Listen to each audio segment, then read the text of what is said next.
There are certain people that make me prefer talking to them than being alone. And those people are very few.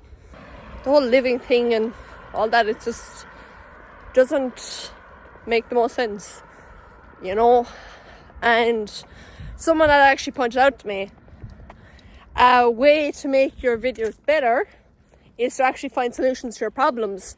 And it kind of feels like your videos are like therapy sessions, recorded therapy sessions, but the reality is most of the problems in my life I don't really have a solution to. And I realized that all these coping mechanisms that I have, they help me survive, but they fuck up my ability to live. You know? Most people, when someone gets a bit too close to them, they shouldn't emotionally shut down. And every single time I get romantic interest in someone, I shouldn't have such an extreme fear of abandonment, because the reality is I was alive before I met them. I survived before I met them. Just because my dad left me doesn't mean that all men are going to do the same. But I still get the same alarm bells in my head. And I still feel insecure. You know, the coping mechanisms I have, I think the way they fuck me up the most is what I look for in people. You know, for the most part, I look for people who are inherently unhealthy for me. You know? But I suppose we live, love. In certain areas, I'm so hyper fucking experienced, and I'm so overdeveloped in certain aspects of my life, and then other aspects I'm like a stupid fucking child. You know?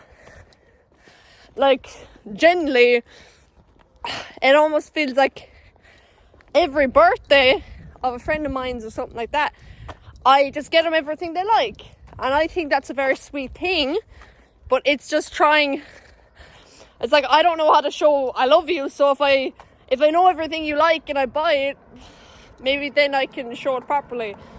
But the reality is I don't even know, like, people, they all like show love in different ways, and it's like, I don't know, I feel like most people, I never really showed properly the extent that I fucking care about them. You know, my best friend, even though like he basically means everything to me, he didn't realize how much he meant to me because I'm so shit at showing it.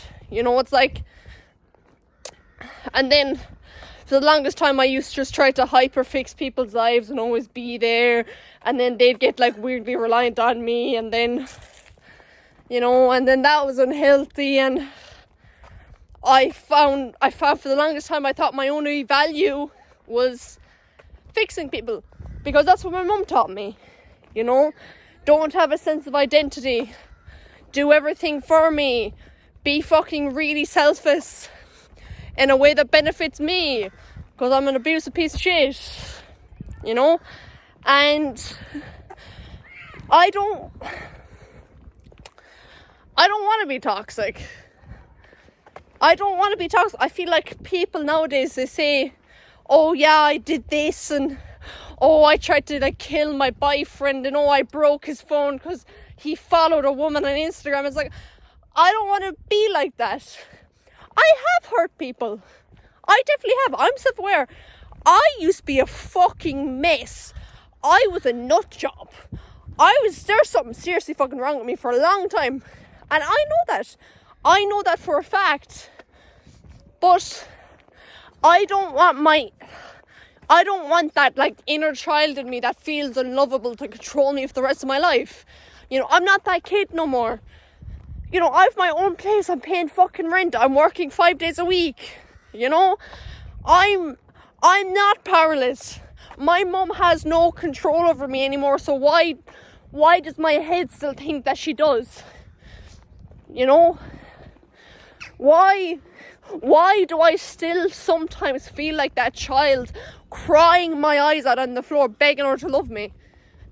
You know? And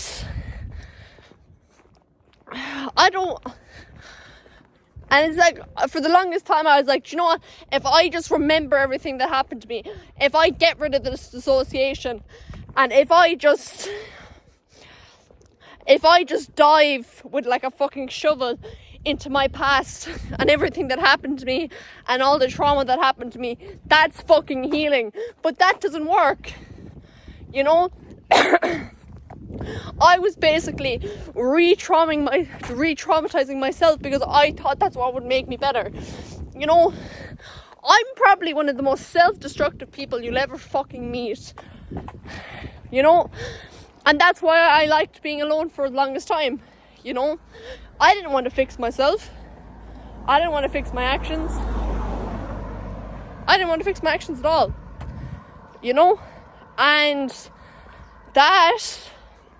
if I was alone, it wouldn't affect anyone. And I don't like hurting people, you know? And the thing about living is that if you just live and exist, you are bound to hurt someone, you know?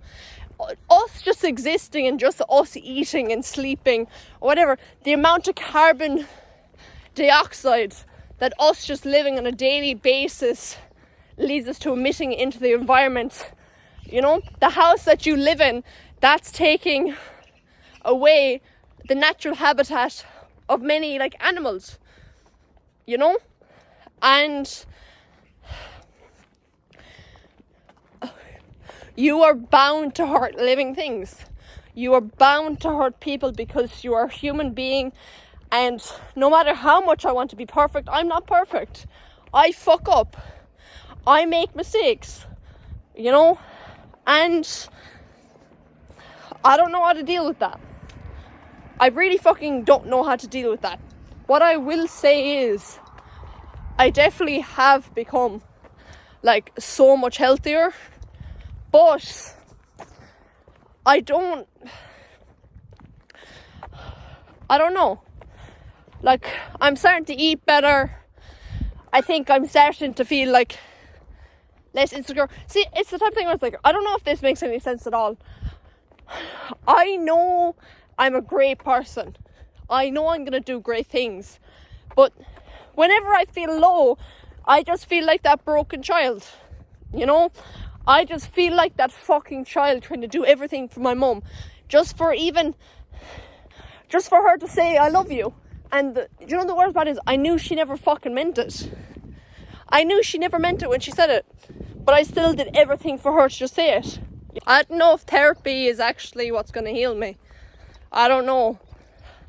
I don't know if diving into my past and realizing what happened is actually helping me. You know? I don't know. Am I meant to just kind of live and learn or what? You know, I really wish I had the answers to my problems. It probably would help a lot of you. You know, maybe it isn't the most beneficial for you to just like hear me absolutely rant about my life, but I'm trying. And not a lot of people realize I'm trying, but I am, you know. But if I fuck up and if I hurt someone, does it even matter if I'm trying? You know, does it even matter if I'm trying to be better?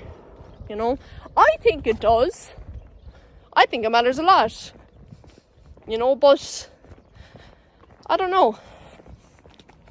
Do you know, this is actually a quote that I saw on TikTok, which I'm really embarrassed that I saw it off TikTok, but it's kind of like, the people who go into therapy are in therapy because the people who refuse to go into therapy, you know. And I feel like, I don't know, the whole living thing is really confusing. I've like mastered the surviving thing and now I'm left doing the whole living thing. I'm like, how the fuck do I do this?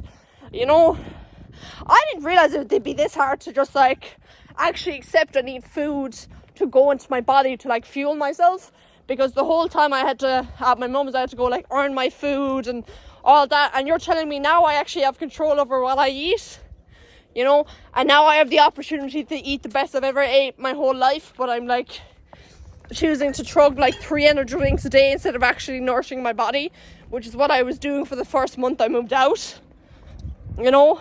Like, no, I feel like there's certain things in life that are meant to be so fucking simple, you know. Like, most people, they just know them for a fucking fact. Like, yes, I should eat 3 times a day, and yes, I shouldn't skip breakfast, and yes, I shouldn't skip meals, and oh yeah, just because I'm sad. Most people, when they feel sad, they still fucking eat. When I feel sad, I don't eat, you know.